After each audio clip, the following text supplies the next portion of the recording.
નમસ્કાર દર્શક મિત્રો, @ગુજરાતમાં આપનું સ્વાગત છે। ગુજરાતમાં એક સાથે 4 સિસ્ટમ સક્રિય થવાથી અનેક જિલ્લામાં ધોધમાર વરસાદ વરસ્યો છે। વાત કરીએ ભરૂચની તો મોડી રાત્રે વાલિયામાં આપ ફાટ્યા જેવી સ્થિતિનું નિર્માણ થયું હતું। 14 કલાકમાં 12 ઇંચ વરસાદ ખાબક્યો હતો, જેથી અનેક ઘરોમાં પાણી ભરાઈ ગયા હતા તેમજ નદી નાળા પણ છલકાયા હતા।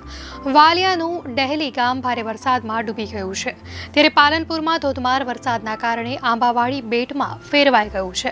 આજે પણ હવામાન વિભાગ દ્વારા ભરૂચ અને સુરતમાં રેડ એલર્ટ જાહેર કરવામાં આવ્યું છે, જેથી સ્થિતિ વધુ વણસવાની પૂરી શક્યતા છે। તો સૌરાષ્ટ્રની વાત કરીએ તો રાજકોટ અને અમરેલી જિલ્લામાં પણ ભારે વરસાદ વરસ્યો છે।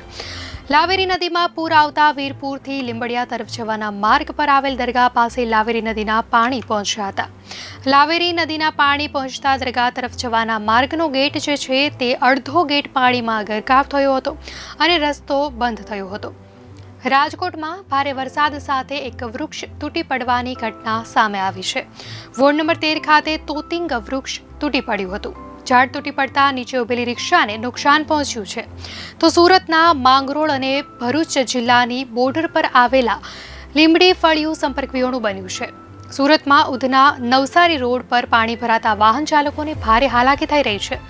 વાહન ચાલકો દ્વારા BRTS રૂટનો સહારો લેવો પડ્યો હતો। ઉધના નવસારી અતિ વ્યસ્ત માર્ગ હોવા છતાં મહાનગરપાલિકા દ્વારા ગંભીરતાથી આ વિસ્તારમાં રસ્તા ઉપર પાણી ફરી વળે ત્યારે કોઈ ઝડપથી ઉકેલ લાવવામાં આવતો નથી। એકાદ ઇંચ જેટલા વરસાદમાં પણ આ માર્ગ ઉપર પાણી ફરી વળે છે।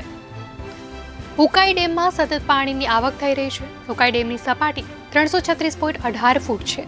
ઉકાઈ ડેમની રૂલ લેવલની સપાટી 335 ફૂટ નક્કી કરવામાં આવી છે।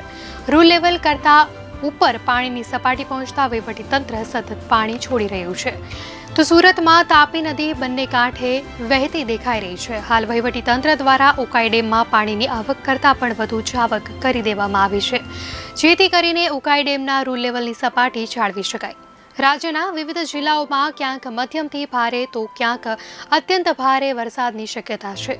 4 સિસ્ટમને કારણે ગુજરાતમાં આગામી એક સપ્તાહ દરમિયાન મધ્યમથી ભારે વરસાદની શક્યતા છે।